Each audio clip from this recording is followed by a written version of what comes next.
ये दिव्य फल आपको प्राप्त हुआ है। नारायण नारायण। किंतु कुमार कार्तिकेय, इस दिव्य फल से सावधान अवश्य रहना। सावधान रहूं? क्यों?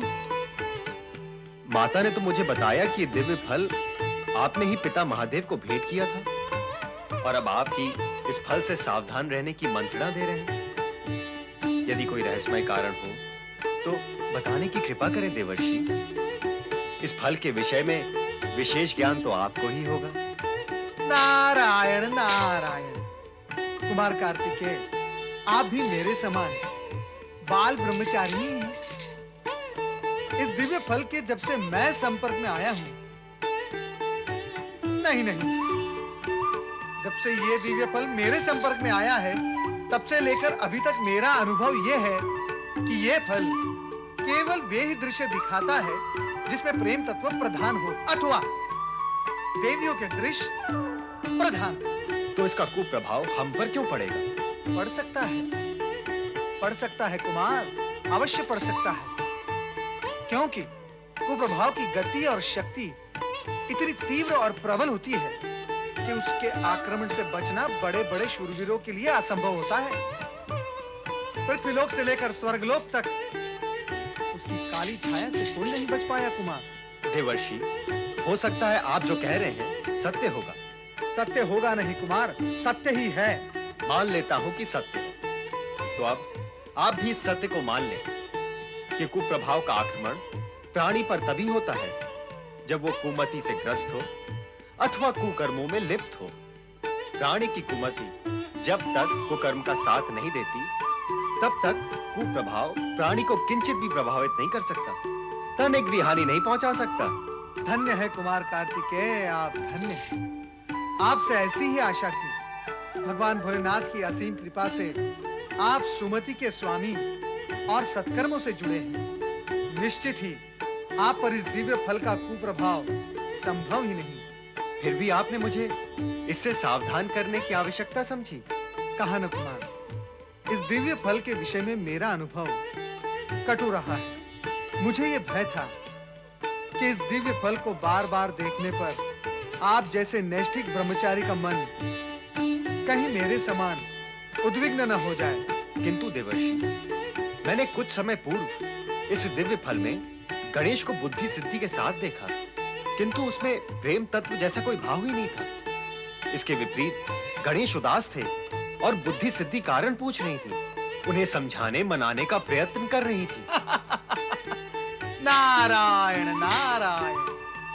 स्त्री पुरुष के बीच रूठना और मनाना, ये भी तो एक प्रेम तत्व का ही भाग है कुमार। रसिक गण इस सत्य को जानते और मानते हैं। आप और मुझ जैसे बाल ब्रह्मचारी भला इन सब बातों को क्या समझेंगे? मैं तो अपने माता पिता के आदेश को ही सब कुछ मानता हूं देवर्षि। माता ने मुझे आदेश दिया कि इस दिव्य फल के माध्यम से मैं उनके दर्शन करूं, उनसे वार्तालाप करूं। बस इसके अतिरिक्त इस दिव्य फल का मेरे लिए कोई उपयोग नहीं। उत्तम, अति उत्तम। एक बात और, ये दिव्य फल अति स्वादिष्ट है। भूलकर भी इसे खा न लेना, अन्यथा सदा सदा के लिए भूख से हाथ धो बैठोगे। फिर भक्त जनों का प्रसाद नहीं खा पाएंगे आप। आपका मंगल हो। नारायण नारायण।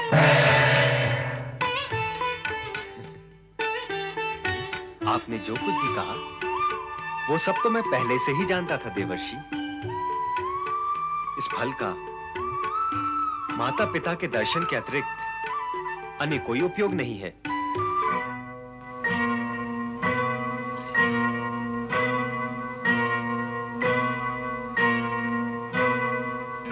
स्वामी, आज से पूर्व कभी हमने आपको ऐसा उद्विग्न नहीं देखा। आपकी धर्मपत्नी होने के नाते आपकी चिंता से चिंतित होकर इसे दूर करना हमारा कर्तव्य ही नहीं, हमारा धर्म भी है। देवी बुद्धि, आज तुम्हारी बुद्धि पर हमें आश्चर्य हो रहा है। बुद्धि की देवी होते हुए भी क्या तुम इतना नहीं समझती कि हम बड़े से बड़े शूरवीर को ध्वस्त करने में समर्थ हैं? तो फिर इस छोटी सी चिंता को दूर करने के लिए हम तुम्हारी सहायता क्यों लेंगे? तो फिर इस चिंता को आप स्वयं ही दूर करें स्वामी। सत्य तो ये है देवी कि तुम जिसे चिंता समझ रही हो वह चिंता है ही नहीं। तो फिर आप उद्विग्न क्यों हो रहे हैं?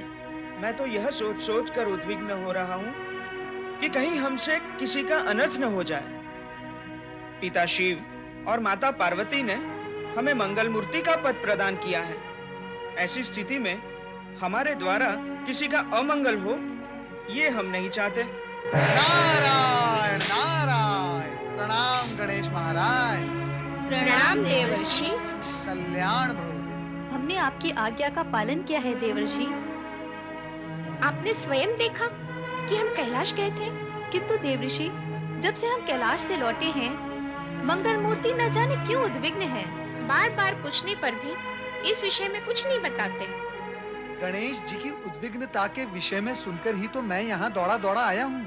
क्या आपने अपनी दिव्य दृष्टि से जाना देवऋषि कि हम उद्विग्न है? नहीं गणेश जी, उस दिव्य फल में आपको उद्विग्न देखकर कुमार कार्तिकेय ने मुझे बताया। भगवान भोलेनाथ ने माता पार्वती के द्वारा वो दिव्य फल आपको न देकर कुमार कार्तिकेय को प्रदान कर दिया है। अब तक तो वो फल लेकर श्री शैल पर्वत पहुंच भी गए होंगे। अर्थात माता पिता ने मुझे उस दिव्य फल के योग्य नहीं समझा। नारायण नारायण। आप अपनी ही योग्यता पर प्रश्न चिन्ह क्यों लगा रहे हैं गणेश महाराज? माता पिता क्या अपने पुत्र को कभी अयोग्य समझते हैं? इसमें आपके माता पिता का तनिक भी दोष नहीं है। वो दिव्य फल कुमार कार्तिकेय को प्रदान करने का परामर्श मेरे परमपिता ब्रह्मा जी ने उन्हें दिया था। भगवान भोलेनाथ ने तो केवल उनके परामर्श का पालन किया है। देवऋषि, आप ब्रह्मा जी के मानस पुत्र हैं। आप दोनों पिता पुत्र ने मेरे माता पिता को पक्षपात करने के लिए प्रेरित किया है। आप दोनों ने मिलकर हमारे विरुद्ध षड्यंत्र रचा है। आप दोनों को इसका परिणाम भुगतना पड़ेगा। भगवान शिव ने मुझे अग्र पूजा का अधिकार दिया है तथा विघ्नहर्ता विघ्नेश्वर की उपाधि प्रदान की है। मैं इसी समय ब्रह्मा जी के सृष्टि कार्य में अवरोध उपस्थित कर दूंगा एवं विश्व भ्रमण की आपकी शक्ति भी हरण कर लूंगा। ओम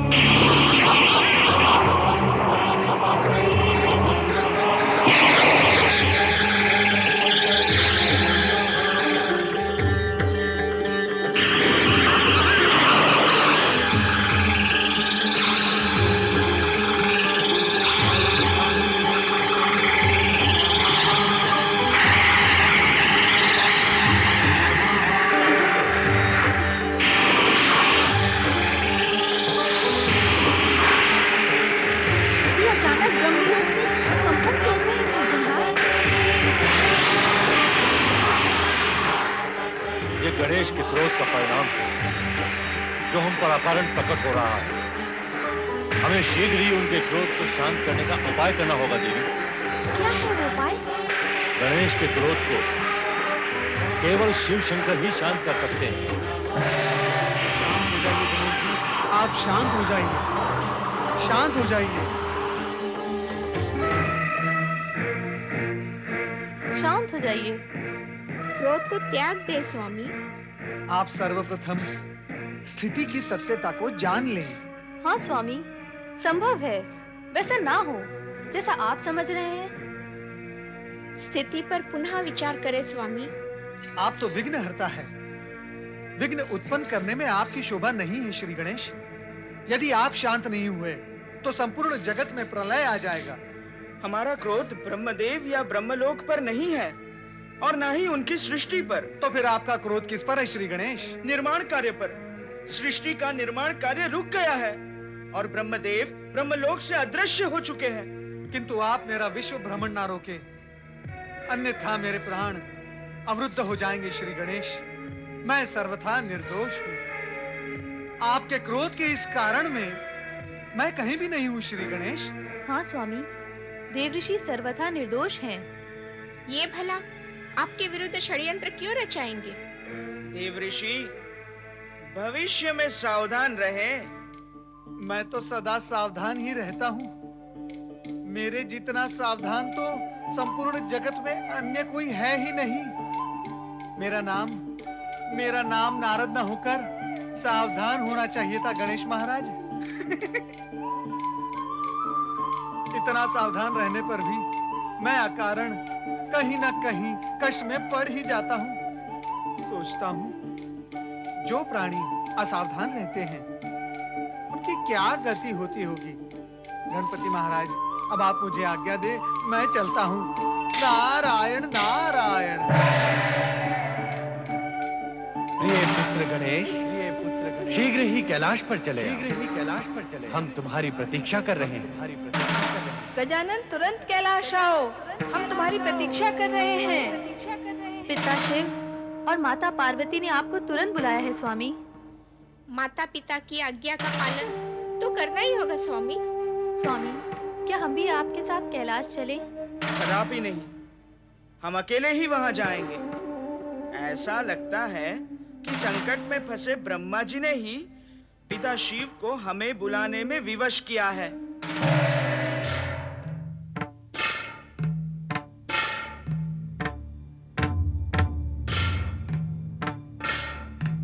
माता पिता ने हमें धर्म संकट में डाल दिया है। अब ब्रह्मा जी का अपराध तो अक्षम्य है, किंतु पिता शिव और माता पार्वती हमें विवश करेंगे कि हम उन्हें माफ कर दें। अब उनकी आज्ञा की अवहेलना हम कैसे कर सकते हैं? अब तक तो गणेश को पहुंच जाना चाहिए था स्वामी।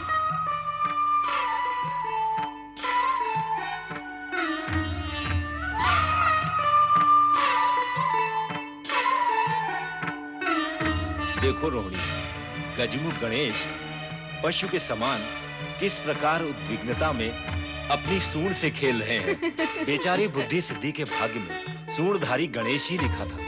मुझे तो उन दोनों के भाग्य पर दया आती है। पता नहीं इस बेडौल बदन के साथ वे दोनों बुद्धिमती सिद्धिमती देवियां कैसे निर्वाह करती होंगी।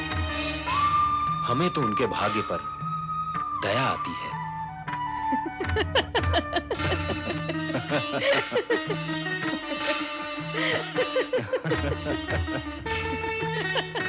दुष्ट, निंदक, प्रवंचक चंद्र, तुमने हमारे धैर्य की सीमाओं का उल्लंघन कर डाला है। हमने तुम्हें मन ही मन में क्षमा करने का बहुत प्रयत्न किया, किंतु तू क्षमा के योग्य है ही नहीं। लगता है तेरे भाग्य में सर्वनाश ही लिखा है।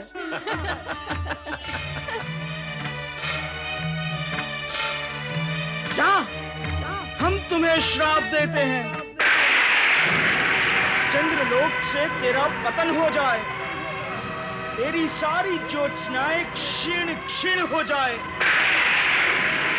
तू कलंकित, शक्तिहीन और आबाहीन होकर मारा मारा फिरे।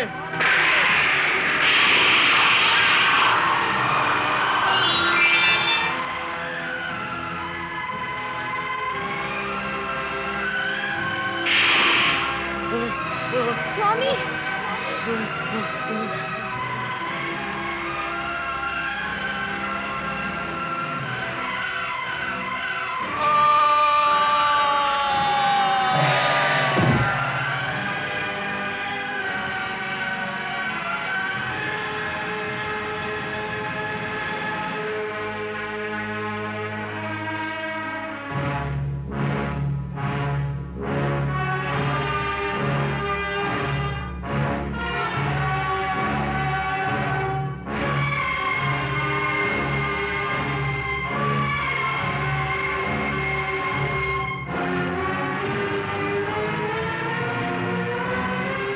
पिता महादेव और माता पार्वती को गणेश का प्रणाम। मुझे क्षमा करे देवाधिदेव, दुष्ट चंद्र का शापित होना अनिवार्य हो गया था। यदि उस दुष्ट को दंडित नहीं किया जाता तो पूज्य देवगण के उपहास करने की परंपरा आरंभ हो जाती। फिर तो जगत से श्रद्धा, भक्ति और पूज्य भाव समाप्त हो जाते। हम तुम्हारे तर्क से सहमत हैं पुत्र गणेश। युगों पूर्व हमने चंद्र का उद्धार कर उसे दक्ष के शाप से मुक्त किया था और उसे सावधान भी किया था कि वो अपने सीमा व मर्यादा में रहे। परंतु ऐसा आभास होता है कि चंद्र ने अपनी उद्दंडता का त्याग नहीं किया है, इसलिए उसे तो दंडित होना ही था। अब तुम अपना क्रोध शांत करो पुत्र गणेश और ब्रह्मा जी को सृष्टि निर्माण पुनः आरंभ करने के लिए निवेदन करो। गणेश, ब्रह्मा जी तुम्हारे पूज्य हैं, सर्वप्रथम इन्हें प्रणाम करो। हमें विश्वास है कि पार्वती पुत्र अपनी मर्यादा का धर्म निभाएगा। प्रणाम ब्रह्मदेव। कल्याण भव। गणेश, अपने क्रोध और भ्रम के शमन के लिए यह सत्य जान लो कि तुम्हारे पिता श्री शिव शंकर ने ही दिव्य फल के विषय में परामर्श प्राप्त करने के लिए ब्रह्मा जी को कैलाश आमंत्रित किया था और ब्रह्मा जी के परामर्शानुसार ही वह दिव्य फल तुम्हारे बड़े भ्राता कार्तिकेय को देकर हमने उसके प्रति कोई पक्षपात नहीं किया है। बड़े भ्राता कार्तिकेय के दिव्य फल प्राप्त होने पर मुझे तो प्रसन्नता ही है। मेरे मन में उनके प्रति कोई रोष या द्वेष नहीं है। मेरा मन तो इसलिए क्षुब्ध है कि आपने मुझे आशीर्वाद के योग्य भी नहीं समझा। इसलिए मैं समझा कि यह सब देवर्षि और ब्रह्मदेव की प्रेरणा से हुआ है। गणेश, तुम मंगल और सुख समृद्धि के देवता हो। हम ब्रह्मा विष्णु और महेश ने तुम्हें सर्वश्रेष्ठता की मान्यता से अलंकृत किया है। भगवान शिव शंकर और देवी पार्वती की कृपा से तुम में चमत्कारिक शक्तियां विद्यमान थी, इसलिए तुम्हें पारिजात के उस साधारण फल की कोई आवश्यकता ही नहीं। उस दिव्य फल का सार्थक, सुरक्षित एवं हानि रहित उपयोग कुमार कार्तिकेय के अतिरिक्त और कोई कर ही नहीं सकता। इसलिए उचित यही होगा। आपका आशय मैं समझ गया ब्रह्मदेव। सृष्टि निर्माण का कार्य आप पुनः आरंभ करें। हमारे माता पिता की भी यही इच्छा है। प्रभु, माता, मुझे आज्ञा दें।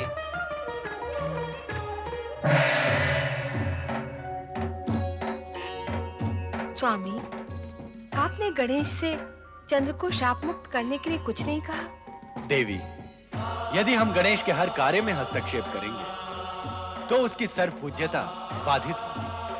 वैसे भी चंद्र को अपने दुष्कर्म का दंड मिलना ही चाहिए। दुष्कर्मी को दंड प्राप्त होना विधि का एक अटूट विधान है। इस विधान तथा गणेश की सर्व पूज्यता में बाधा न पड़े, इसलिए महेश्वर शिव ने उनके कार्य में हस्तक्षेप करना अस्वीकार कर दिया। उद्विग्न तथा चिंतित देवगण इस समस्या को लेकर देवराज इंद्र के सम्मुख आए।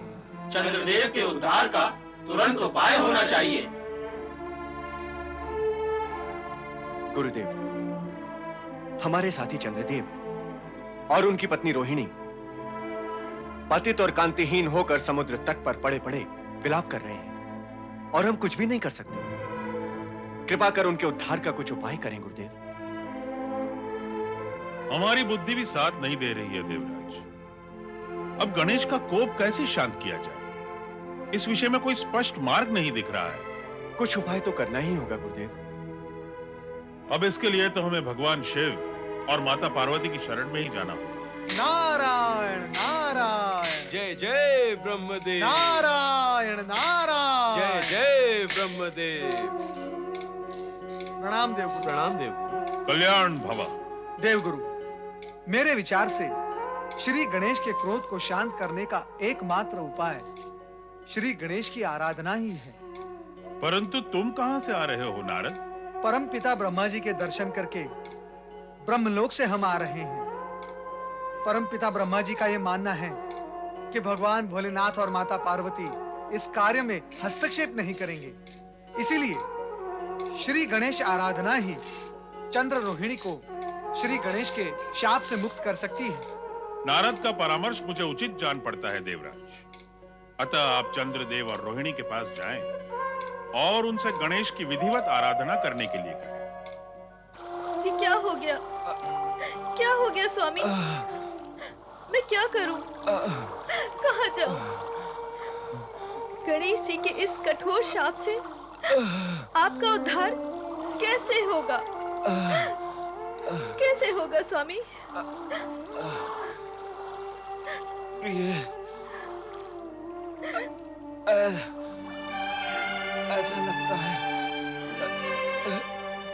कि अब मेरा अंत निकट आ गया।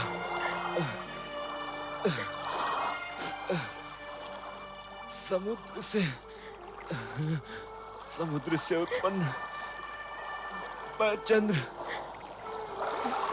समुद्र में ही विलीन हो जाऊंगा।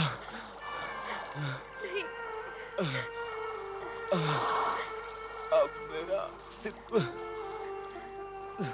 सदा सदा के लिए मिट जाएगा। ऐसा ना कहे स्वामी। यदि इस जगत में चंद्र ही नहीं रहेगा तो इस जगत की सारी व्यवस्था छिन्न भिन्न हो जाएगी और पृथ्वी का सारा संतुलन बिगड़ जाएगा। पृथ्वी के संतुलन की चिंता तो सृष्टि के रचयिता ब्रह्मा जी को होनी चाहिए, किंतु वो तो मौन है। चंद्रलोक से हमारा पतन हो गया और वो मौन है। और देवराज इंद्र और हमारे साथी देवगण को भी हमारी चिंता नहीं है। तुम देख रही हो इस चंद्र विहीन आकाश को। अब नक्षत्र लोक में हमारा नहीं, छोटे छोटे नक्षत्रों और तारिकाओं का आधिपत्य होगा। और फिर लोग चंद्र को धीरे धीरे भूल जाएंगे।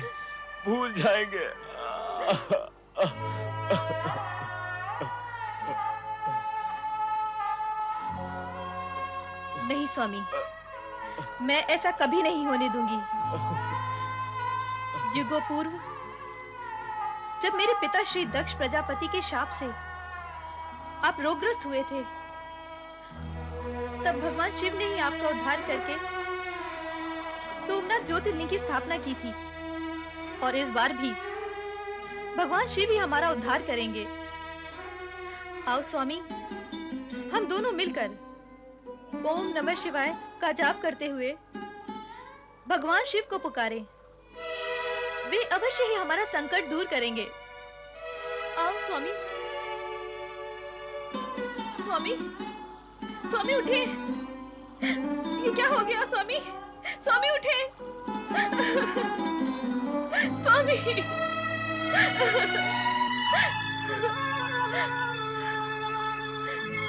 संभवतः शिव शंकर हमारी परीक्षा ले रहे हो। तो क्या हुआ, मैं अकेली ही परीक्षा दूंगी। इस समय अपने स्वामी को इस दुर्दशा से उबारना मेरा धर्म है। मैं अकेली ही शिव पार्वती को पुकारूंगी और उनके हृदय में अपने पति के प्रति करुणा जगाऊंगी। ओम नमः शिवाय। ओम नमः शिवाय। ओम नमः शिवाय। ओम नमः शिवाय। ओम नमः शिवाय। ओम नमः शिवाय। ओम नमः शिवाय। हे भगवान शिव शंकर और माता पार्वती, हमारे संकट दूर करें। हम आपकी शरण में आए हैं। ओम नमः शिवाय। ओम नमः शिवाय। ओम नमः शिवाय। ओम नमः शिवाय। ओम नमः शिवाय। ओम नमः शिवाय। ओम नमः शिवाय। ओम नमः शिवाय। ओम नमः शिवाय। ओम नमः शिवाय। ओम नमः शिवाय। ओम नमः शिवाय। ओम नमः शिवाय। ओम नमः शिवाय। ओम नमः शिवाय। ओम नमः शिवाय। ओम नमः शिवाय। ओम नमः शिवाय।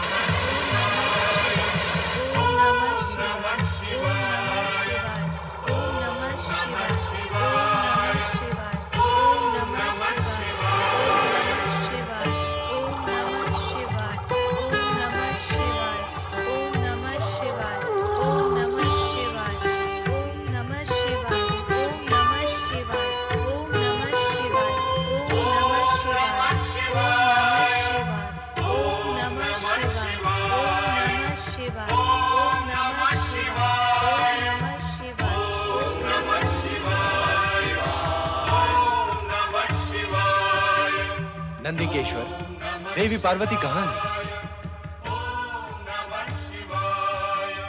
प्रभु, माता पार्वती आ गई है।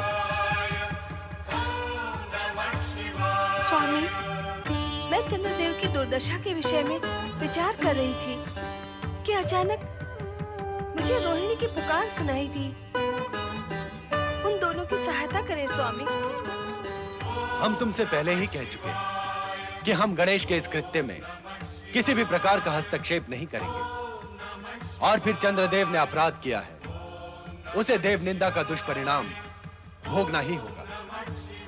यह नीति और न्याय का प्रश्न नहीं, विधि के विधान का टूट नियम ही है।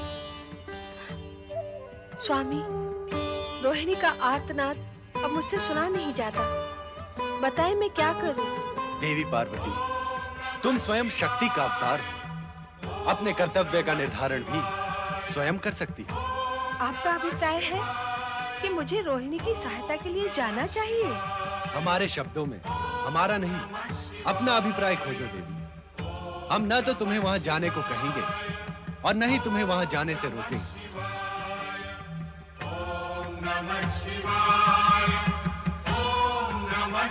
देवाधिदेव ने मुझे अपने कर्तव्य का पालन करने का निर्देश दिया है। अब मैं अपने कर्तव्य का पालन करूंगी। पवन देव, देवगुरु बृहस्पति ने हमें यह नहीं बताया कि चंद्रलोक से पतित होकर चंद्रदेव पृथ्वी पर कहां गिरे पड़े हैं। अब हम उन्हें कहां ढूंढें? हमें अपनी दिव्य शक्ति का प्रयोग करना होगा देवराज। चंद्रदेव हमारे साथी हैं। वे अधिक समय तक हमारी दृष्टि से दूर नहीं रह सकते।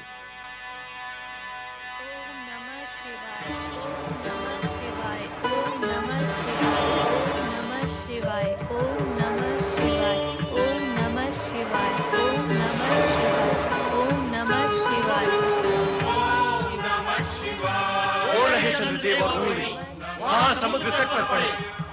ओम नमः शिवाय।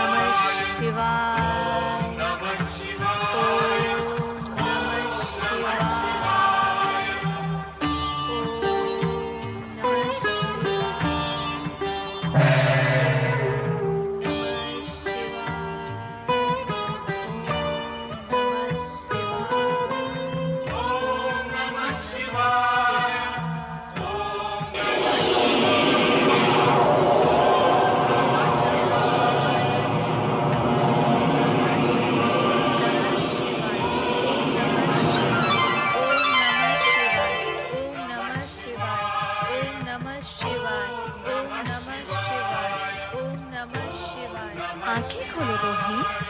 ओम नमः रोहिणी, शिवाय। आंखें खोलो। शिवाय। माता पार्वती,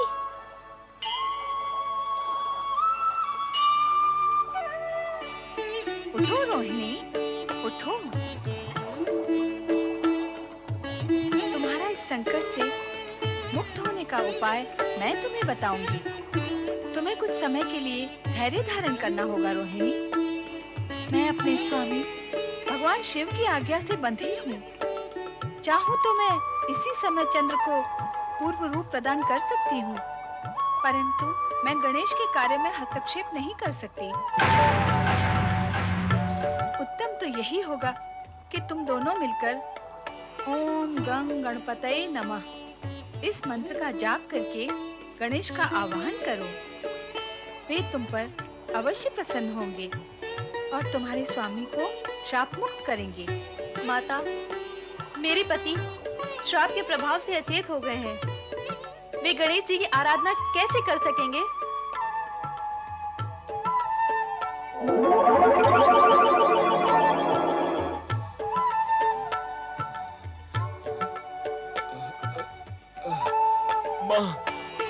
माता पार्वती, मेरा दुख दूर करो। माता पार्वती, मेरा दुख दूर करो। माता, मेरी रक्षा करो। माता, मेरी रक्षा करो। श्री गणेश का कोप आप ही दूर कर सकती हैं। इस श्राप से मेरा उद्धार करे माता, मेरा उद्धार करे।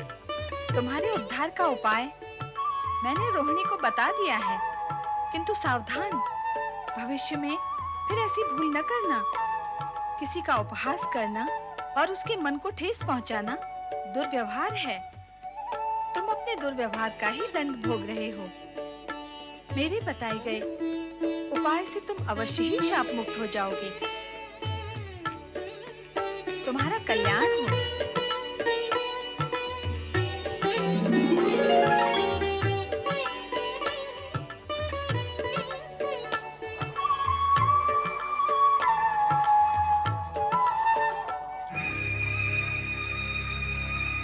विपत्ति के समय ही अपने और पराये की परीक्षा होती है देवराज। मैं श्रापग्रस्त हुआ और आपने मेरी तनिक भी चिंता नहीं की। सहायता करना तो कल्पनातीत है। मैं श्रापग्रस्त, पतित और उपेक्षित होकर पीड़ा भोगता रहा और आप स्वर्ग में अप्सराओं के नृत्य में आनंद भोग करते रहे, नृत्य संगीत से मनोविनोद करते रहे। नहीं चंद्रदेव, नहीं, ऐसा सर्वथा नहीं। जैसे ही हमें श्री गणेश के शाप का पता चला, हमने देवगुरु बृहस्पति से आपके शाप मुक्त होने का उपाय पूछा। तब देवर्षि नारद ने हमें बताया कि श्री गणेश की आराधना से ही आप पर आया हुआ संकट टल सकता है। बस हम यही बताने आपको ढूंढते यहाँ तक आए हैं। स्वामी, व्यर्थ की चर्चा में समय व्यतीत करने से कोई लाभ नहीं। माता पार्वती की आज्ञा के अनुसार हमें गणेश मंत्र का जाप शीघ्र ही आरंभ कर देना चाहिए।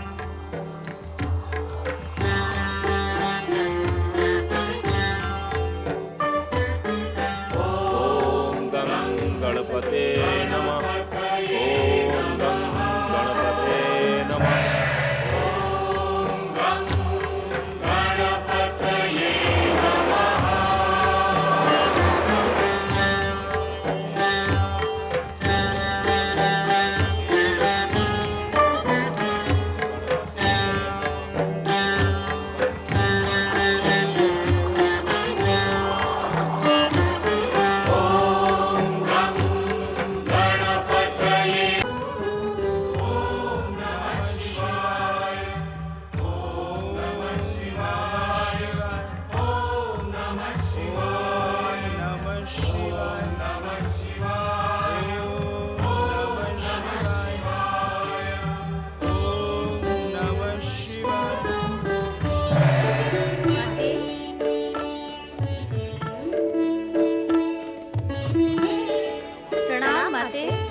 कल्याण भाव। माता, आप यहाँ?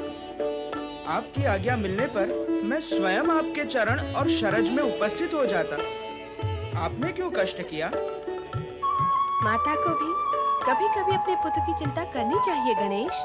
इसीलिए मैं स्वयं यहाँ उपस्थित हुई हूँ। पिछली बार तुम कैलाश से रुष्ट होकर चले आए थे, इसीलिए मुझे तुम्हें मनाने के लिए भी तो आना था। पुत्र भला कभी अपनी माता से रुष्ट हो सकता है? उत्तम तो यही है कि ऐसा होना नहीं चाहिए। बुद्धि और सिद्धि, हाँ माता। चंद्र तथा उसकी धर्म पत्नी रोहिणी की करुण पुकार तथा गणेश आराधना के स्वर तुम्हारे कानों में भी पड़ रहे हैं। अतः तुम दोनों अपने पति देव को मनाओ कि वे चंद्र को शाप मुक्त करके उसकी ज्योत्सना उसे पुनः प्रदान करे। रोहिणी का आर्तनाद तुम दोनों भली भांति समझ सकती हो। तुम्हारा कल्याण हो। माता, माता, माता की आज्ञा का तुरंत पालन करें स्वामी। चंद्र को श्राप मुक्त कर दे स्वामी। माता की भी यही इच्छा है। रोहिणी की बुद्धिमता की प्रशंसा करनी होगी। माता पार्वती को प्रसन्न कर उसने हमें माता की आज्ञा मानने पर विवश जो कर दिया। अब तो शीघ्र ही वहां जाना होगा। ओम गं गणपते नमः। ओम गं गणपते नमः।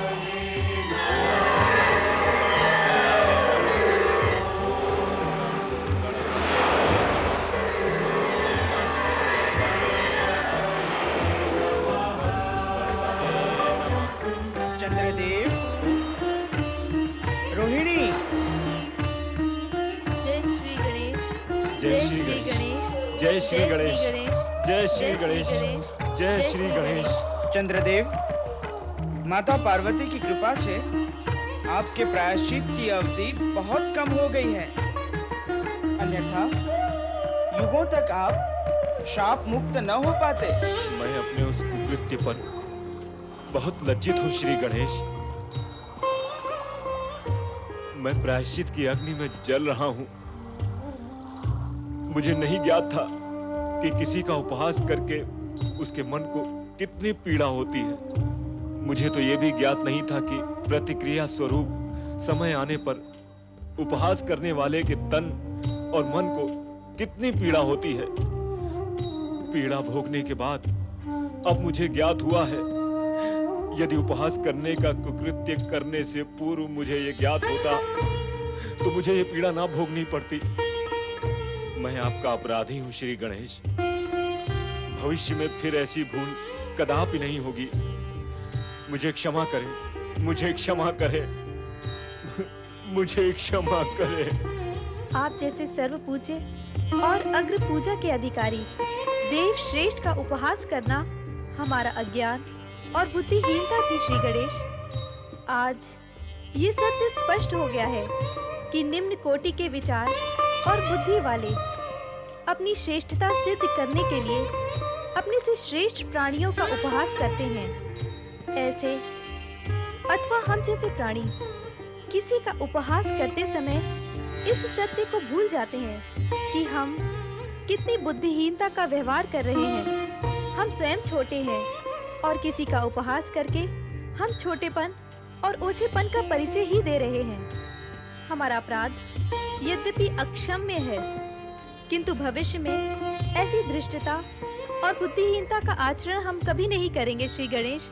हम कभी नहीं करेंगे श्री गणेश। सुनो चंद्रदेव, जब से इस सृष्टि का निर्माण हुआ है और जब तक प्रलय होगा तब तक उपहास करने वाले हर प्राणी को नारकीय पीड़ा भोगनी होगी, भोगनी ही पड़ेगी। और क्यों भोगनी पड़ेगी इसका कारण भी जान लो, ताकि अन्य किसी प्राणी का उपहास करने का विचार कर रहे अज्ञानी को सावधान करके नारकीय पीड़ा भोगने से बचा सको। ऐसा कौन सा कारण है श्री गणेश? इस सृष्टि में जड़, चेतन, चराचर सभी प्राणी विधाता के बनाए हुए हैं, अर्थात विधाता रूपी चित्रकार के ही बनाए हुए चित्र हैं जगत के ये प्राणी। किंतु जब कोई प्राणी किसी अन्य प्राणी का उपहास करता है तो वो एक प्रकार से विधाता की कृति का ही उपहास करता है, और अपनी कृति का उपहास करने वाले से विधाता प्रसन्न तो हो ही नहीं सकते, निश्चित रूप से क्रोधित ही होते हैं। फिर उनका प्रकोप उपहास करने वाले प्राणी पर टूटता है, और उपहास करने वाले प्राणी को विधाता के प्रकोप से भला बचा भी कौन सकता है। इसके फलस्वरूप उसे नारकीय पीड़ा भोगनी ही पड़ती है, जैसे कि तुमने भोगी है। यदि आपका बताया हुआ ये ज्ञान जगत के सभी प्राणियों को हो और वो नारकी यातना से बच सके, ज्ञानी तो अवश्य बच जाएंगे, किंतु सभी तो इस जगत में ज्ञानी है नहीं। अज्ञानियों को तो अपने अज्ञान के कारण यह पीड़ा भोगनी ही होगी। किंतु समय रहते तुम सचेत हो गए, ये तुम्हारे हित में ही हुआ। जो हुआ वो आपकी दया और कृपा से हुआ श्री गणेश। नहीं, यूं कहो कि माता पार्वती की कृपा से हुआ। यद्यपि इस सत्य को तो वो भी जानती हैं कि प्राणी अहंकारवश अपने को श्रेष्ठ और दूसरे को निकृष्ट मानकर ही किसी का उपहास करता है, किंतु विधाता को यह प्रिय नहीं कि कोई अन्य उनकी कृति को निकृष्ट समझे। विधाता की यही अप्रियता क्रोध और प्रकोप का रूप धारण कर लेती है। ये सब जानते हुए भी माता पार्वती ने तुम पर कृपा की, तो हमारे मन में भी करुणा उत्पन्न हुई और हम यहाँ चले आए। आपके दर्शन से हम धन्य हुए श्री गणेश। चंद्र, तुम शाप से मुक्त अवश्य हो जाओगे, किंतु तुम्हारा ये अपराध जगत में जन जन को स्मरण रहे, ताकि कोई प्राणी किसी का उपहास करने की अज्ञानता न करे। इसलिए तुम्हें मुक्त करने के पश्चात हम एक बाधा का बंधन अवश्य रखेंगे। कैसा बंधन श्री गणेश? भगवान शिव के निर्देशानुसार तुम कृष्ण पक्ष में क्षीण होते होते अमावस्या की रात आकाश से अदृश्य हो जाओगे तथा पुनः कलाधारी बनकर पूर्णिमा तक अपने पूर्ण रूप में विकसित हो जाओगे। इसमें बाधा कैसी है श्री गणेश?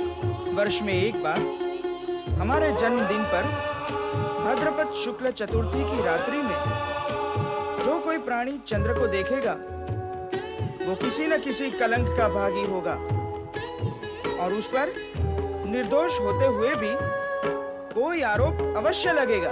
श्री गणेश, आप मुझे श्राप मुक्त करने के साथ साथ ऐसा वरदान दें जिससे आपके नाम के साथ मेरा नाम भी धर्म के क्षेत्र में अमर हो जाए। हर मास की कृष्ण पक्ष की चतुर्थी संकष्ट चतुर्थी के रूप में प्रसिद्ध होगी। उस रात्रि को जो प्राणी दिन भर उपवास करके चंद्र दर्शन के पश्चात हमारी पूजा करेगा उसके समस्त कष्ट दूर होंगे और उनको हमारी पूर्ण कृपा प्राप्त होगी। तथास्तु।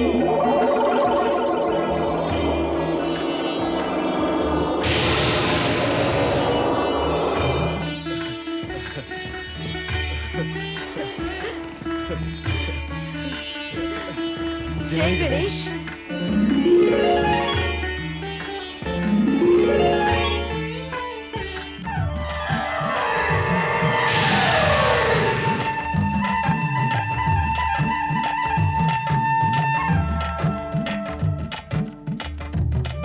स्वामी, श्री गणेश का क्रोध समाप्त हो गया। ये सब तुम्हारे कारण हुआ है देवी। तुमने गणेश को शाप मुक्ति के लिए प्रेरित करके सारे जगत की शुभकामनाएं अर्जित की। तुमने संपूर्ण जगत का कल्याण किया है। जगतवासी तुम्हारे इस उपकार के लिए सदा तुम्हारे ऋणी रहेंगे। अब चारों ओर उत्सव का वातावरण है।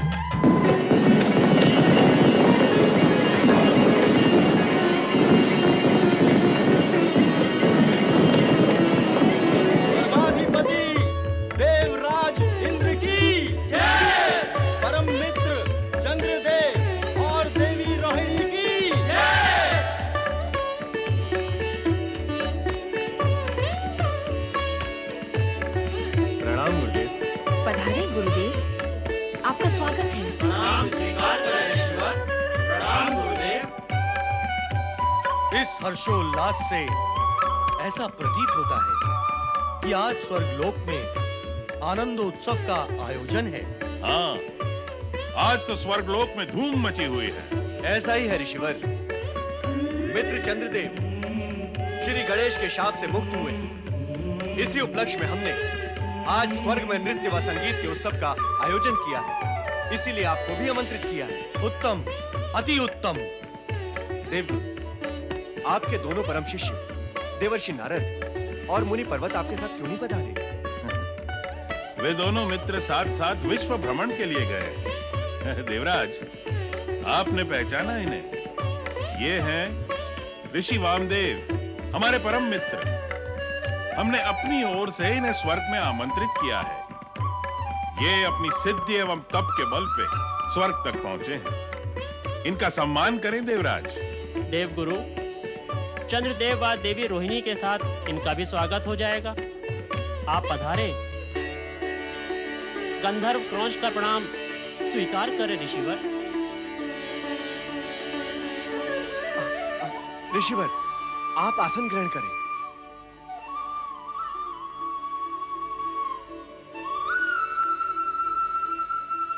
नृत्य आरंभ हो।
दुष्ट क्रोध, धृष्टता की है तूने। अपनी उन्मत्ता अवस्था में तुझे मर्यादा और शिष्टाचार का भी विचार नहीं रहा। वासना के उन्माद में तूने हमारा अपमान किया है। जा, हम तुझे श्राप देते हैं। तू उसी समय मूषक बनकर पृथ्वीलोक में पतित हो जाओ, पतित हो जाओ, पतित हो जाओ।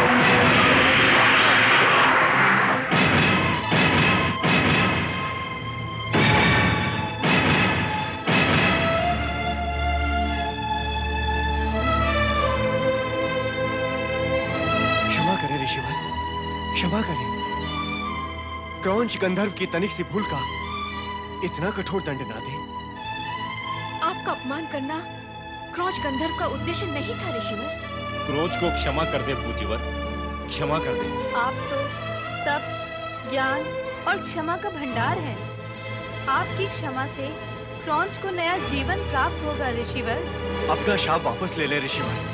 नहीं, कृपा कर अपना शाप वापस ले ले। एक बार दिया हुआ श्राप कभी वापस नहीं लिया जा सकता।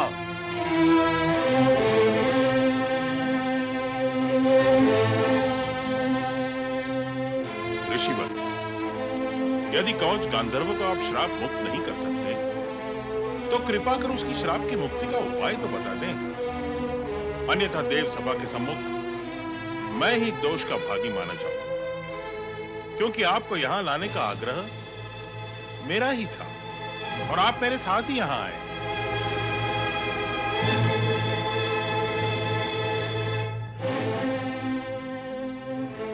जिस श्री गणेश ने चंद्र और रोहिणी को श्राप मुक्त किया है, वे ही इसे भी श्राप मुक्त कर सकते हैं।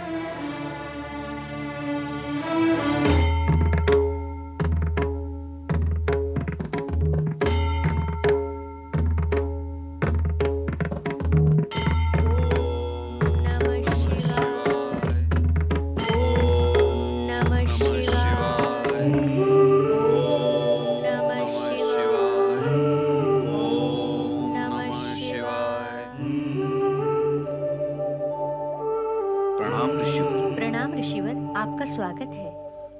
ऋषिवर पाराशर, देवी वत्सला, विधाता आपका कल्याण करे। ऋषिवर, आप उद्विग्न दिखाई दे रहे हैं। हाँ ऋषि पाराशर, देवगुरु बृहस्पति ने हमें स्वर्गलोक में आमंत्रित किया था। अपनी तपोसिद्धि के बल पर हम सदैव स्वर्गलोक गए भी थे, परंतु वहां हमें एक कटु अनुभव हुआ। कटु अनुभव? कैसा कटु अनुभव? क्रोच नाम के एक गंधर्व ने हमारे साथ दृष्टता की और हमने उसे श्राप दे डाला। तब से हमारा मन अत्यंत उद्विग्न है। मन कहीं टिक नहीं रहा है।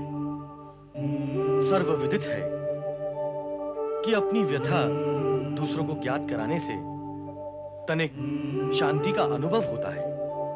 इसलिए मैंने अपनी मन की दशा आपको ज्ञात करा दी, ताकि मन शांति का अनुभव कर सके।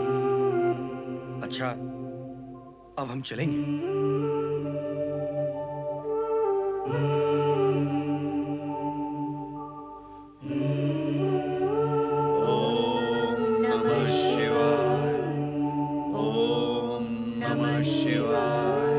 नारायण नारायण। जय जय ब्रह्मदेव। नारायण नारायण। जय जय ब्रह्मदेव।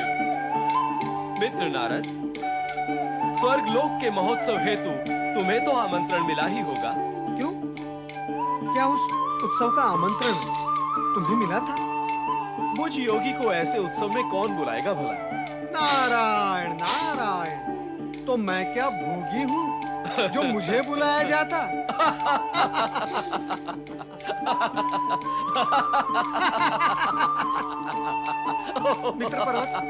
मित्र पर्वत, तुमने ऐसा क्या देख लिया जो हंसते ही जा रहे हो, हंसते ही जा रहे हो?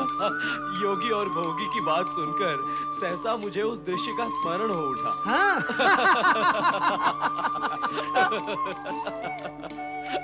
मित्र पर्वत? कौन सा दृश्य? जब तुम वानर मुखी बने थे, उदास होते हुए भी उस समय तुम कितने हास्यास्पद दिखाई दे रहे थे। नारायण नारायण। मित्र पर्वत, उस दुखद प्रसंग को भूल ही जाओ तो उचित होगा। जब भी वो प्रसंग आता है, मुझे बेचारी दमयंती का स्मरण हो आता है।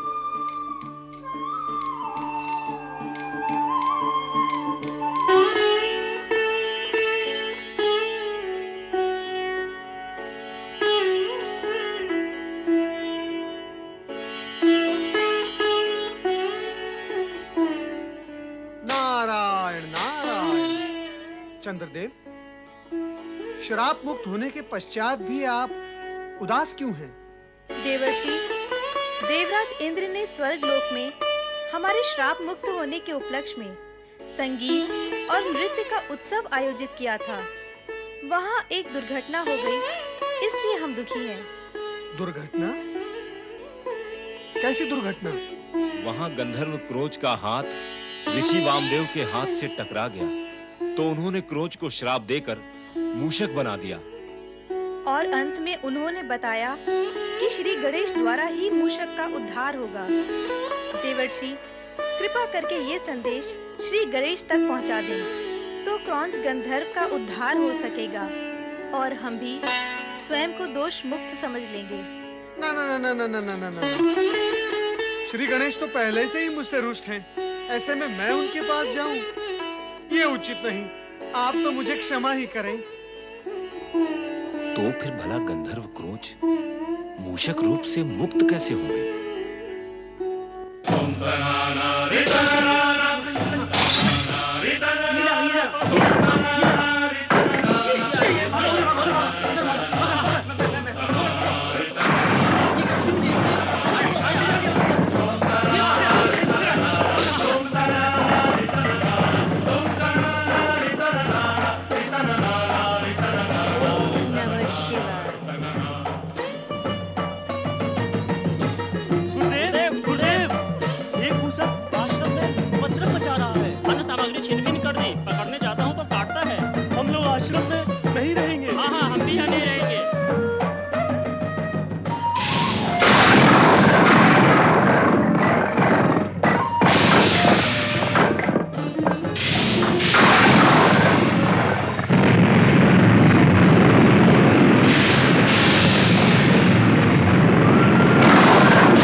कहां से आया है?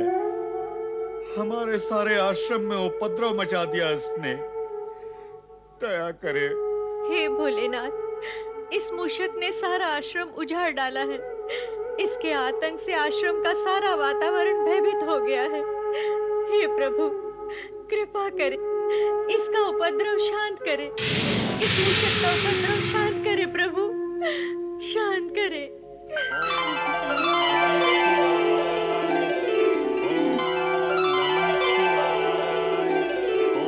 स्वामी, ये मूषक तो शिव भक्त प्रतीत हो रहा है। श्री गणेश, अद्भुत।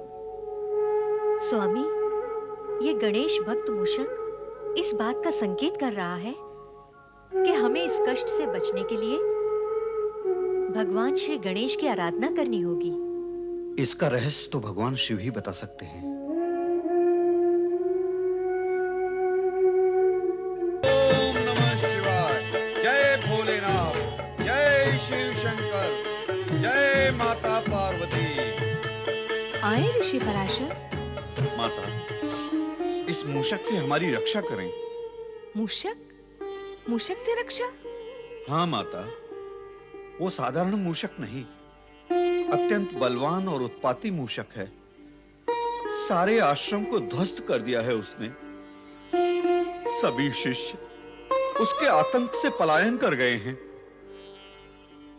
माता, साथ ही उसने फूल और पत्तों से श्री गणेश को स्थापित किया है और यह संकेत दिया है कि श्री गणेश ही हमारा उद्धार कर सकते हैं। भगवान शिव तो इस इस समय समाधि में लीन हैं और उन्हें समाधि से जगाना उचित नहीं होगा। वैसे भी गणेश के किसी भी कार्य में वह हस्तक्षेप नहीं करना चाहते। तो आप ही कोई उपाय करें माता। श्री गणेश आपके प्रिय पुत्र हैं, वे आपका आदेश अवश्य मानेंगे।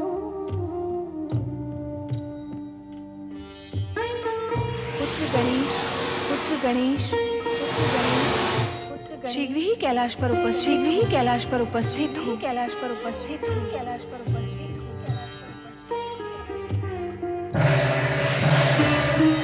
प्रणाम माता, मुझे क्यों स्मरण किया? पुत्र गणेश, ऋषि पराशर का संकट दूर करो। ऋषि पराशर का संकट क्या है माता? श्री गणेश, आश्रम में एक शक्तिशाली मूषक ने उपद्रव मचा रखा है। उसने ये संकेत दिया है कि वो आपकी कृपा प्राप्त होने पर ही शांत होगा। दया करो श्री गणेश। मैं माता की आज्ञा का अनुचर हूँ ऋषिवर। आपके आश्रम पहुंचने से पूर्व ही उस मूषक का उपद्रव शांत होगा। जय मां पार्वती, जय भोलेनाथ।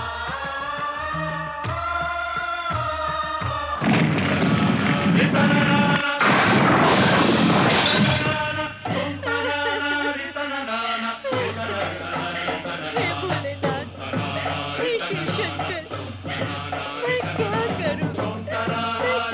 शिव शंकर, ये मूषक तो मुझे भगा भगा कर मेरे प्राण ही हर लेगा।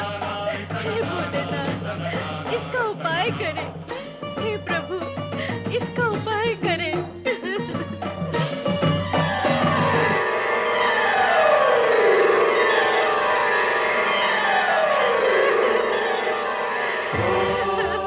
माता, श्री गणेश, चिंता न करें माता। गणेश के रहते कोई तुम्हारे प्राण नहीं ले सकता। और इस मूषक को तो मैं अभी सही मार्ग पर लाता हूँ।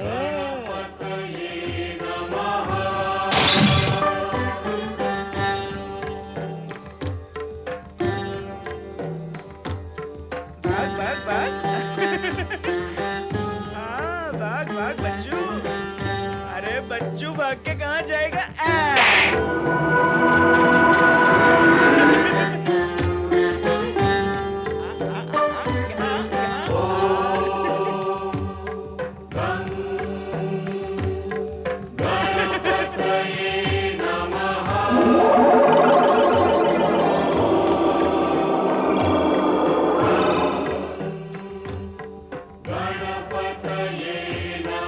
हे विघ्नहर्ता गणेश, आपने मेरा उद्धार किया, मुझे मूषक योनि से मुक्त करा दिया। मैं आपका आभारी हूँ। क्रॉन्च, तुम मूषक योनि से सदा के लिए मुक्त नहीं हो सकते। तुम शापित हो, और श्राप तो द्रवित हृदय की वेदना से निकला हुआ वेदक वचन होता है। वो कभी मिथ्या नहीं होता। श्री गणेश, ऐसा कोई उपाय करें कि मैं मूषक रूप में भी घृणा का पात्र ना हो और मेरा जीवन नष्ट ना हो। मैं जीवन भर आपकी सेवा करता रहूंगा। क्रॉन्च, जीवन भर हमारी सेवा करने के लिए तुम्हें मूषक के रूप में हमारा वाहन बनना पड़ेगा। और हमारा वाहन बनकर तुम लाभ ही में रहोगे। भक्तों द्वारा चढ़ाया प्रसाद तुम्हें भी प्राप्त होगा। मुझे आपका आदेश स्वीकार है। मैं सदैव आपका वाहन बन के रहूंगा। किंतु मेरी एक प्रार्थना है। वो क्या? मैं गंधर्व हूँ, मुझे संगीत से वंचित ना करें। जब चाहूं गंधर्व बनकर गाता बजाता रहूं। तथास्तु।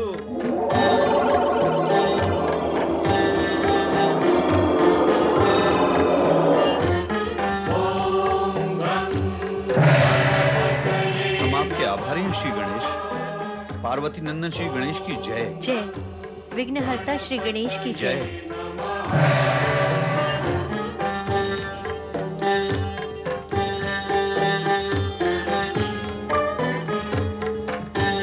मूषक वाहक श्री गणेश की पार्वती नंदन श्री गणेश की प्रथम पूज्य शिवसूत महागणपति की।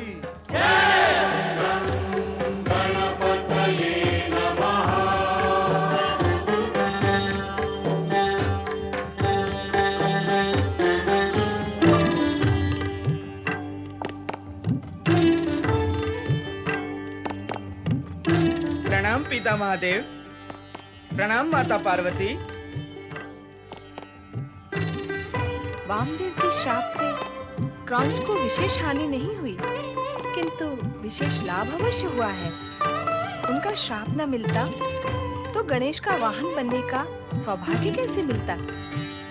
गणेश भी तो बधाई के पात्र हैं। उन्हें मूषक रूप में वाहन प्राप्त हुआ है। जो हुआ, जो होता है और जो होगा, वो सब आप ही की कृपा का परिणाम है।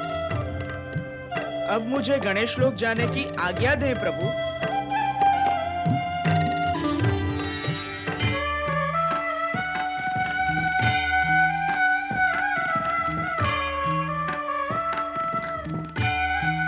स्वामी आ गए।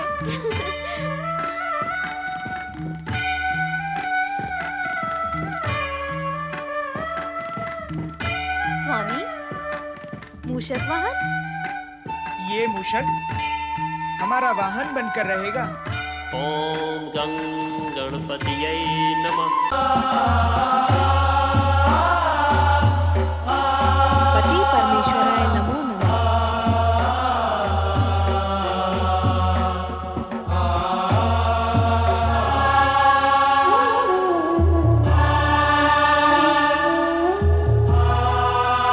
क्या बात है स्वामी, आप इतने व्यग्र क्यों हो रहे हैं?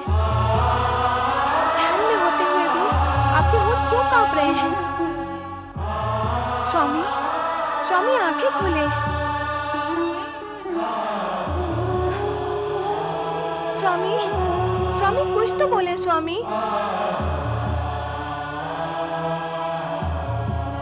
क्या बात है देवी, तुम इतनी व्यग्र क्यों हो रही? आपकी व्यग्रता देखकर। हाँ, हम व्यग्र और अशांत तो हैं। किंतु क्यों? कारण क्या है? एक कारण हो तो बताएं। कारण तो अनेकानेक है।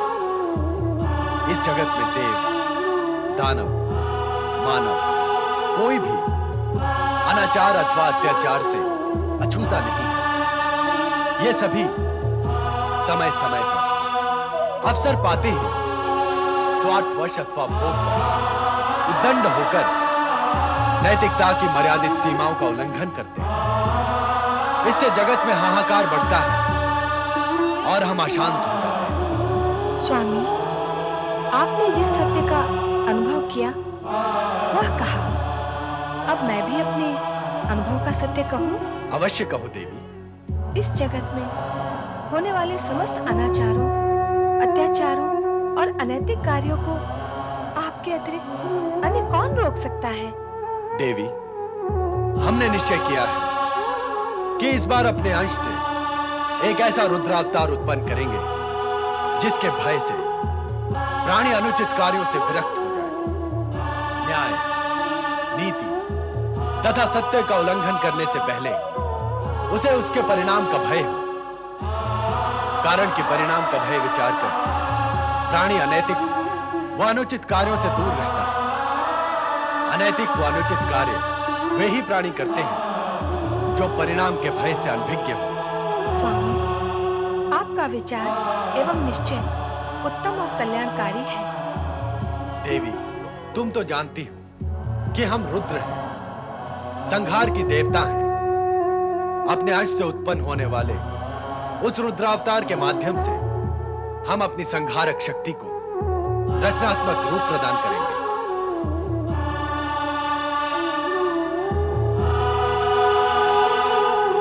स्वामी का ये संकेत निश्चित ही किसी पुण्य आत्मा से जुड़ा हुआ है। ओम नमः शिवाय। ओम नमः शिवाय। ओम नमः शिवाय। ओम नमः शिवाय। ओम नमः शिवाय। ओम नमः शिवाय। ओम नमः शिवाय। ओम नमः शिवाय।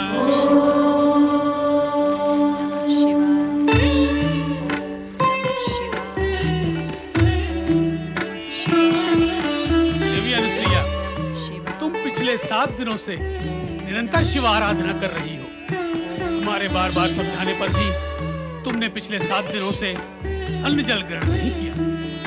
हम ये भी जानते हैं कि तुम्हारी इस हठपूर्ण आराधना का कोई परिणाम नहीं निकलेगा।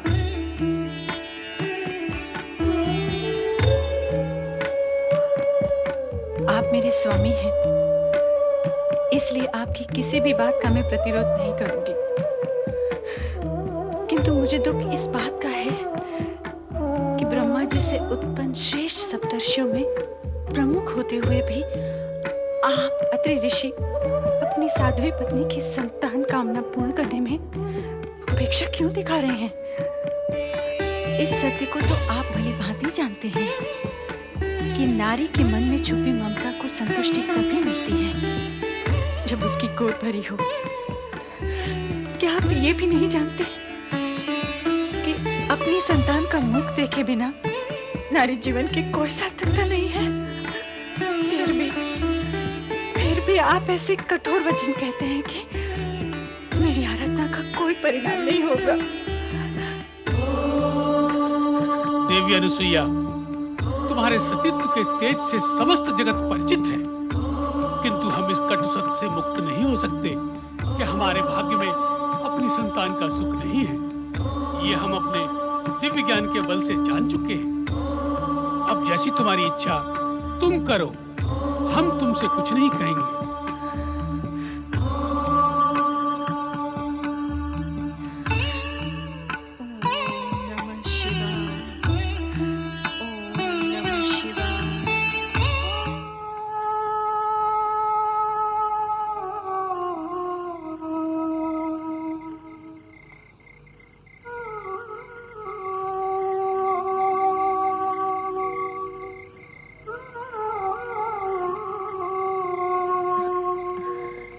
स्वामी,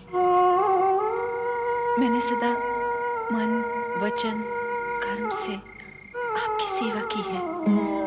नारी और पत्नी का हर कर्तव्य और धर्म निभाया है। फिर आपने ऐसा क्यों कहा कि हमारे भाग्य में अपनी संतान का सुख नहीं है? शिव आराधना से तो असंभव भी संभव हो जाता है। फिर माता बनने की मेरी मनोकामना पूर्ण क्यों नहीं हो सकती? क्यों नहीं हो सकती? क्यों नहीं हो सकती?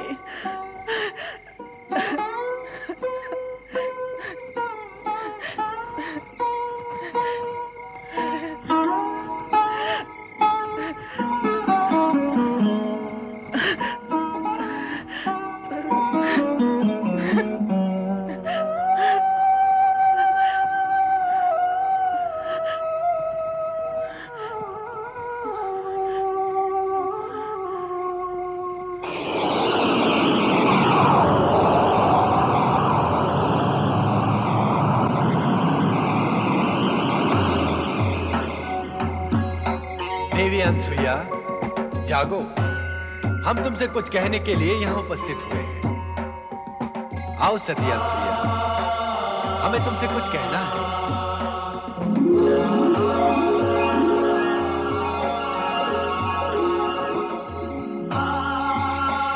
शिवशंकर,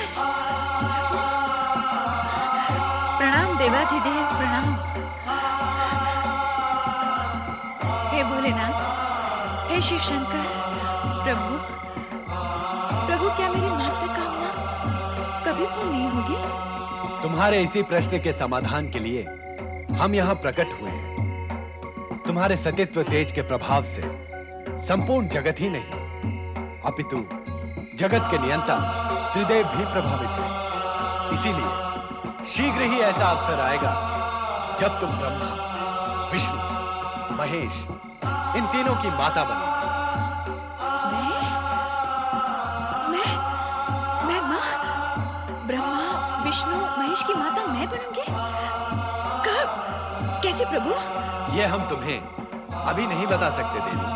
हे शिवशंकर, क्या आप नहीं जानते कि मैं मातृत्व का सुख प्राप्त करने के लिए कब से आपकी आराधना कर रही हूँ? फिर भी आप मुझे निश्चित उत्तर क्यों नहीं देते प्रभु?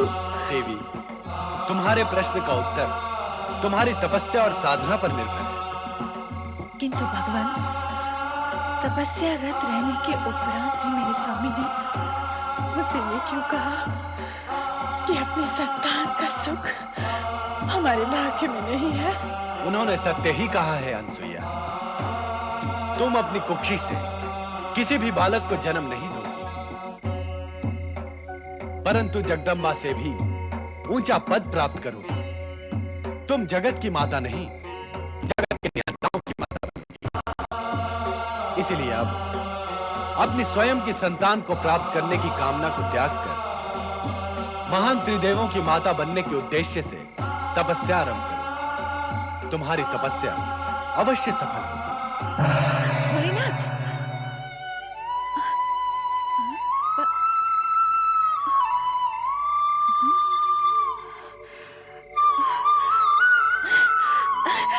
स्वामी, स्वामी उठिए, स्वामी, स्वामी उठिए ना।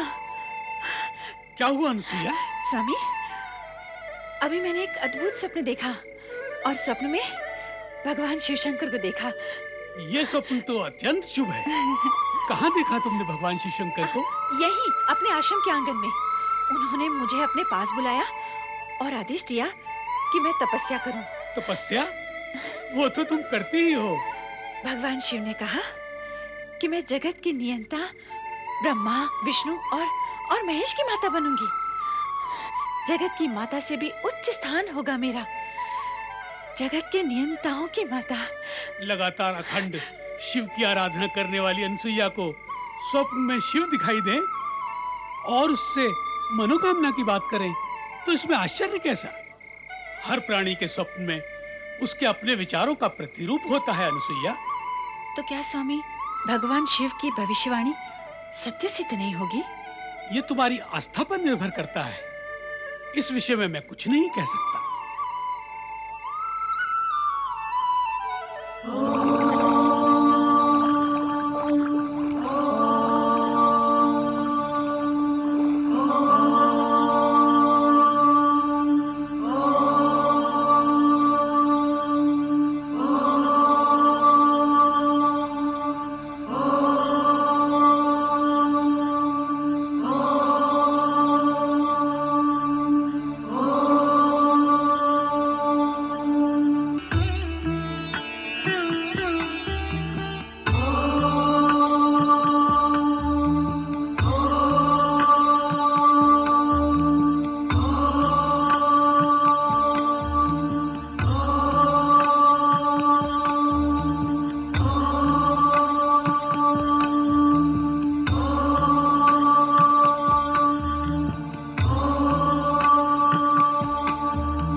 सप्त ऋषियों में महान ब्रह्मपुत्र अत्रि महर्षि की धर्म पत्नी सती अनसुया को तपस्या करने की क्या आवश्यकता पड़ी?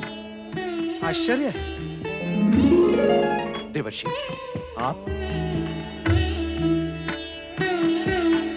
देवर्षि, क्या आप बता सकते हैं कि सती अनुसुईया को ऐसी कठोर तपस्या करने की क्या आवश्यकता पड़ी? नारायण नारायण, मेरा प्रश्न भी यही है देवराज, किंतु उत्तर कौन देगा? क्या आप सती अनुसुया को पहले से ही जानते हैं? ओम के उच्चारण की प्रतिगूंज इतनी तीव्र है देवर्षि कि इसका प्रभाव स्वर्ग तक हो रहा है। उसी गूंज से प्रभावित होकर मैं यहां चला आया तो देख रहा हूं कि अत्रि ऋषि की पत्नी देवी अनुसुईया कठोर तप कर रही हैं। देवर्षि, आपको यह तो ज्ञात होगा कि यह कठोर तप किस लिए कर रही हैं? नहीं, मुझे इस विषय में तनिक भी ज्ञान नहीं है, और इस विषय में ज्ञान प्राप्त करने की आवश्यकता भी क्या है देवराज? वास्तविकता में तो देवराज हमें इनकी तपस्या के उद्देश्य को नहीं, उसके प्रभाव को देखना अति आवश्यक है। नारायण नारायण।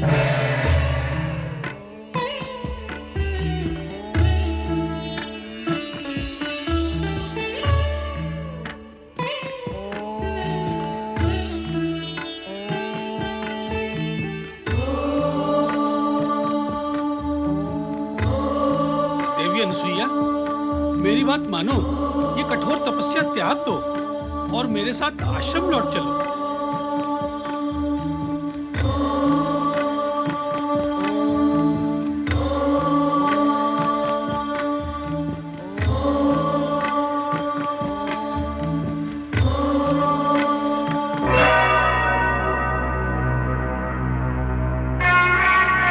देवी अनुसुईया तपस्या क्यों कर रही है देवर्षि नारद भी नहीं जानते। पति अत्रि की बात मानने और सुनने को भी वो तैयार नहीं है, बस कठोर तपस्या ही किए चली जा रही है। इतनी कठोर तपस्या कोई अकारण तो नहीं करता, इसका कुछ ना कुछ उद्देश्य अवश्य होगा। क्या उद्देश्य हो सकता है? कहीं वो स्वर्ग की प्राप्ति करना तो नहीं चाहती?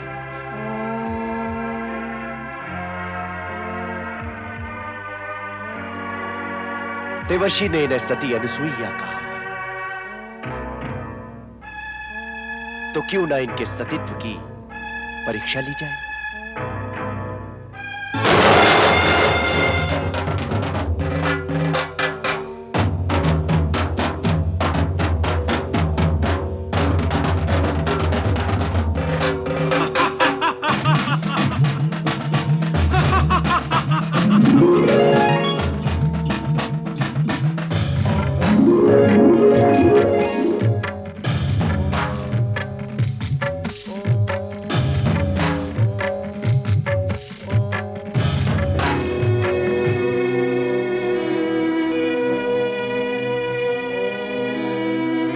देवी अनुसुईया, मैं अत्रि तुम्हें आश्रम ले जाने के लिए आया हूँ।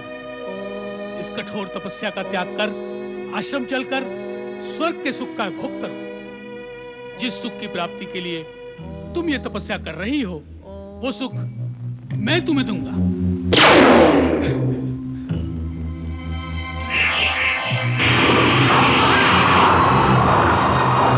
दुष्टेंद्र, चली कपटी पापी, स्वर्ग सत्ता के गर्भ में चूर और अंधे होकर पर स्त्री पे कुदृष्टि डालना तेरा स्वभाव बन गया है। किंतु हर स्त्री वो नहीं होती जो तू समझता है। हर स्त्री ऐसी गिरी हुई नहीं होती जिसे नीचे झुककर तू सरलता से उठा सके। यदि इसी समय तू मेरे शाप की ज्वाला से भस्म होना नहीं चाहता तो चला जा मेरे सामने से, तुरंत चला जा। किंतु यहाँ आकर और मेरे स्वामी का रूप धारण करके तूने पाप और कुकर्म तो किया ही है, और इस कुकर्म के परिणाम से तो तू बच ही नहीं सकता इंद्र, नहीं बच सकता। देवी अनुसुईया, अनुसुईया के अपमान का फल आज न सही किंतु भुगतना अवश्य है। एक दिन ऐसा आएगा कि तुझे स्वर्ग से पतित होना ही पड़ेगा। क्षमा करें देवी, मुझे क्षमा करें। मुझे क्षमा करें देवी, मुझसे भूल हुई। ये भूल नहीं, अपराध है। मैं अपने अपराध के लिए क्षमा मांगता हूँ देवी। कब तक तुम अपराध करोगे और कब तक तुम्हें क्षमा किया जाएगा? ये प्रकृति के नियम के विरुद्ध है। अपराध के पीछे भागता हुआ दुष्परिणाम इतना दृढ़ और बलवान होता है कि उसके और अपराधी के बीच में खड़ी दुर्बल क्षमा को वो धक्का मारकर एक और हटा देता है। और वैसे भी तुम क्षमा के योग्य हो ही नहीं, तुम तो दंड के योग्य हो। देवी अनसुईया, मैं भविष्य में सावधान रहूंगा, किंतु इस बार आप मुझे क्षमा कर दें। अर्थात क्षमा और परिणाम के विषय में मैंने जो कहा वो तुमने सुना ही नहीं, अथवा सुनकर भी समझा नहीं। मैं फिर समझाती हूँ। अग्नि में हाथ डालकर यदि अग्नि से क्षमा मांगो कि हाथ में जलन न हो, तो क्या ये संभव है? अपराध और कुकर्म का बीज फले फूले बिना रहता नहीं है इंद्र। अन्य कोई उपाय बताएं देवी। तूने मेरी तपस्या खंडित की है और मैं ही तुझे उपाय बताऊं? तेरा तो कोई उपाय है ही नहीं, किंतु मैं तपस्या द्वारा अपना मनवांछित फल पाकर ही रहूंगी।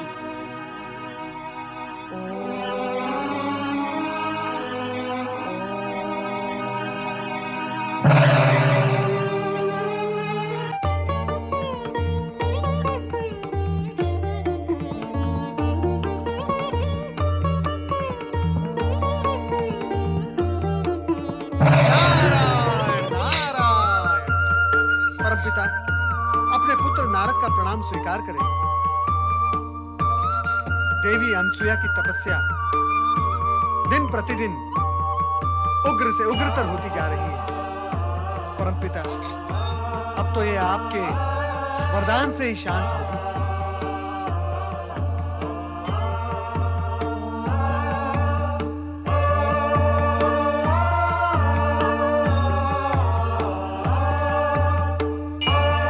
अनसुईया के समान महान सती इस जगत में अन्य कोई भी नहीं है नारद। उसकी इच्छा पूर्ति करना हम त्रिदेवों का कर्तव्य है। क्या अभिप्राय है आपका सृजनहार? क्या अनसुईया हम त्रिदेवियों सरस्वती, पार्वती तथा लक्ष्मी से भी महान सती है?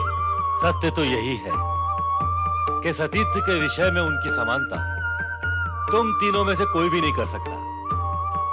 तुम्हें इस विषय में किसी भी प्रकार की शंका नहीं करनी चाहिए। ये कहकर आप हम तीनों का अपमान कर रहे हैं सृजनहार। नारायण नारायण, मैं तो माता सरस्वती की बात का समर्थन करूंगा परमपिता। यदि सती अनसुया का सतीत्व त्रिदेवियों से महान है, तो उसे अपने सतीत्व की महानता का प्रमाण देना होगा, उसे सिद्ध करना होगा। नारद, तुम फिर अपनी लीला का विस्तार करने लगे। नहीं परमपिता, नहीं। मेरा उद्देश्य स्पष्ट है, निष्पक्ष है। फिर भी आपको मुझ पर संदेह है, तो मैं चला। नारायण नारायण। सुना आपने क्या कहा नारद ने? नारद का क्या, वो भावी का आयोजन करने के लिए कुछ भी कहता रहता है। अपनी लीला को विस्तार देना उसका लक्ष्य होता है। हम नारद की चर्चा नहीं करते, किंतु आपको यह तो मानना ही होगा कि बिना प्रमाण किसी की महानता सिद्ध नहीं होती। महानता सिद्ध करने के लिए प्रमाण की क्या आवश्यकता है? प्राणी के गुण और उसके आचरण से उसका संपूर्ण चरित्र उजागर हो जाता है। किंतु हमने ना तो अनसुईया के गुण देखे हैं और न चरित्र। होगी वो महान सती, किंतु हम तीनों से महान है, ये प्रमाणित नहीं है। हमारे कहने से ऐसा मान लेने में क्या आपत्ति है देवी? हमारे सिर के ऊपर से निकल जाने वाले आपके कथन को कैसे माना जा सकता है? तो फिर तुम चाहती क्या हो देवी? यही कि आप अनसुईया के सतीत्व की परीक्षा करें।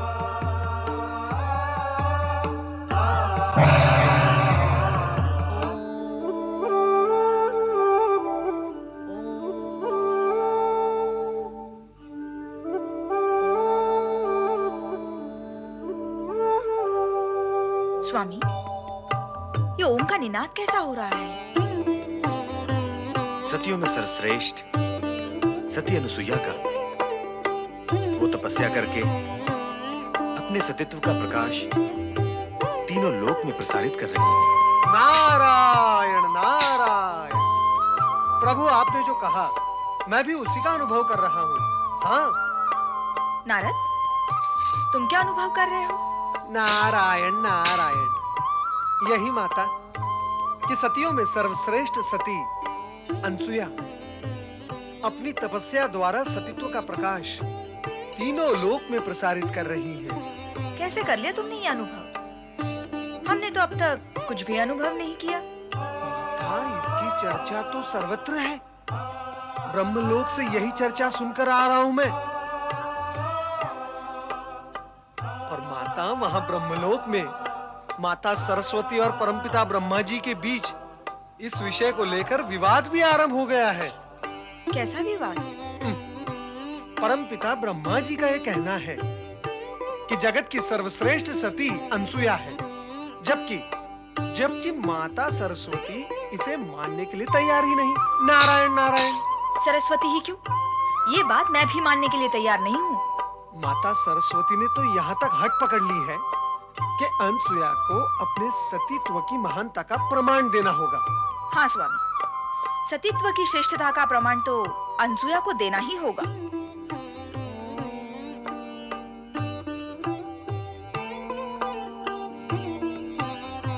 नारद, तुम हमसे पहले यहाँ आ पहुंचे, इतना शीघ्र? नारायण नारायण। परमपिता, श्री हरि के दर्शन करने आपको यहाँ आने में समय लगा, कारण कि आप समस्या का बोझ लेकर साथ आ रहे थे और मैं तो मात्र श्री हरि के दर्शन करने आया हूँ। अनसुया का ये आह्वान हमारे लिए ही है श्री हरि। देवी सरस्वती की तीव्र इच्छा है कि हम अनसुया के सतीत्व की परीक्षा लेकर उसे वरदान दें। यदि वरदान देना ही है तो उसके सतीत्व की महानता की परीक्षा लेकर ही दिया जाना चाहिए। मैं भी श्री हरि से यही अनुरोध करूंगी। नारायण नारायण। श्री हरि, देवी सरस्वती के पश्चात देवी लक्ष्मी का आग्रह भी यही है कि हमें अनसुया के सतीत्व की परीक्षा लेनी चाहिए। लगता है ये कार्य करना ही होगा, किंतु ऐसा करने से पूर्व हमें भगवान शिव के पास जाना होगा। ये तपस्या हम त्रिदेवों को प्रसन्न करने के लिए ही हो रही है। हर हर महादेव।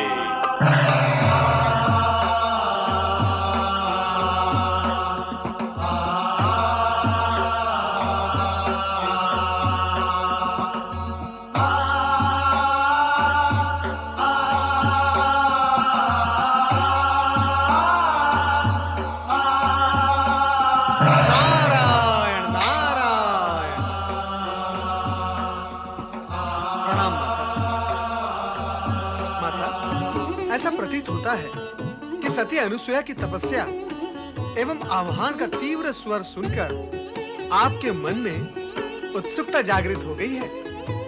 कैसी उत्सुकता नारद? उत्सुकता कैसी? जैसी होती है वैसी उत्सुकता माता। ब्रह्मलोक और विष्णुलोक में तो इस उत्सुकता को लेकर विवाद खड़ा हो गया है और आप अभी तक केवल प्रश्न ही कर रही हैं कि कैसी उत्सुकता। नारायण नारायण। स्पष्ट कहो नारद, विवाद क्यों और किस में हुआ? परमपिता ब्रह्मा जी और श्री हरि विष्णु का ये मानना है कि सती अनुसुया जगत की सर्वश्रेष्ठ सती, जगत की सबसे महान सती है, त्रिदेवियों से भी श्रेष्ठ। परंतु माता लक्ष्मी एवं माता सरस्वती को ऐसा मानने में आपत्ति है। आपत्ति है? उन दोनों का यह कहना है कि सती अनुसुया को अपनी श्रेष्ठता प्रमाणित करने के लिए अपने सतीत्व की परीक्षा देनी होगी। अवश्य। देवी सरस्वती और देवी लक्ष्मी का कहना उचित ही है। परीक्षा तो अनुसुईया को देनी ही होगी। नमः शिवाय। नारद, तुम यहाँ भी हमसे पूर्व ही पहुंच गए। उत्सुकता जागृत करने और भूमिका बांधने का कार्य भला नारद से अच्छा कोई और कर सकता है? परमपिता, मैं माता पार्वती से अनसुया के विषय में यही प्रश्न करने आया था कि देवी अनसुया महानतम सती है। अब इस विषय में कोई विवाद नहीं रहा। और तुम भी इस विषय में अब देवी पार्वती से कोई प्रश्न न करो। जागे महेश्वर। आंखें खोली शिवशंकर।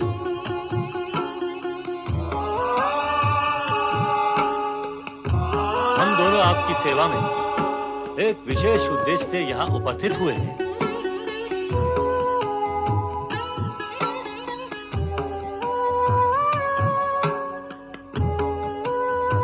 पधारिए ब्रह्मदेव और श्रीहरि, आपका स्वागत है।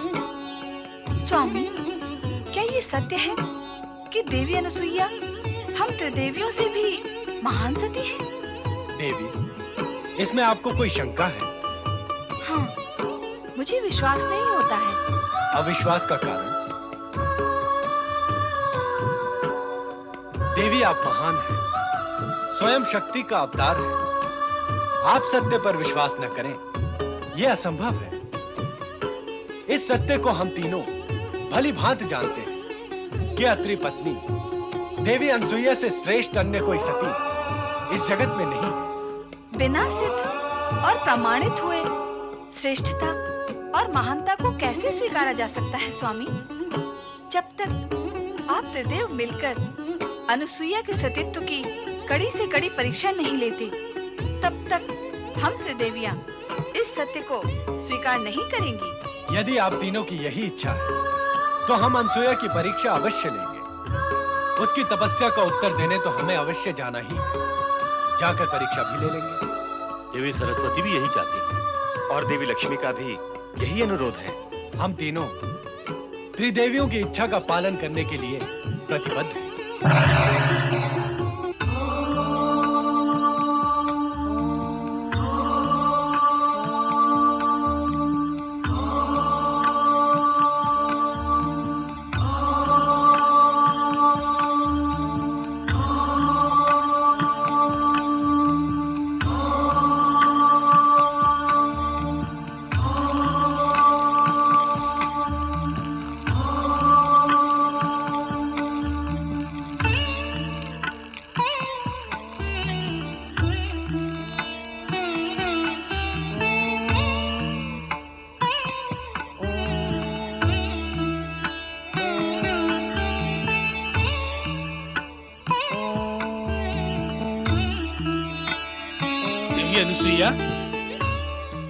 देवी अनुसुईया, मैं पुनः तुमसे अनुरोध करता हूँ कि इस तपस्या से तुम्हें कोई लाभ होने वाला नहीं।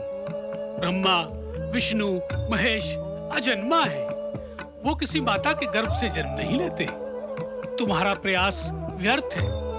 इस तपस्या को त्याग कर मेरे साथ आश्रम लौट चलो, इसी में तुम्हारा हित है।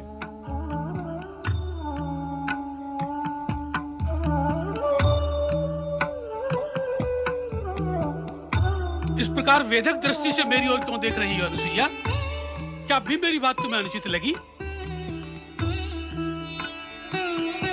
दुष्ट इंद्र ने भी कुछ समय पूर्व आपका रूप धारण करके ऐसा ही प्रयास किया था, किंतु मेरे अंतर में जागृत सतीत्व ने उसकी कपटी माया को आवरण कर दिया और मैंने उसे प्रताड़ित करके भगा दिया था।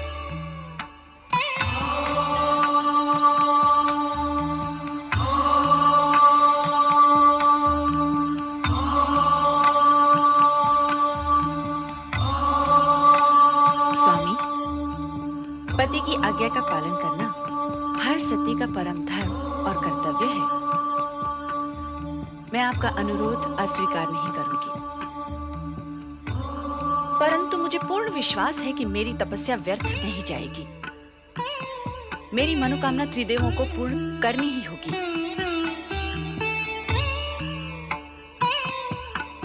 चलिए स्वामी।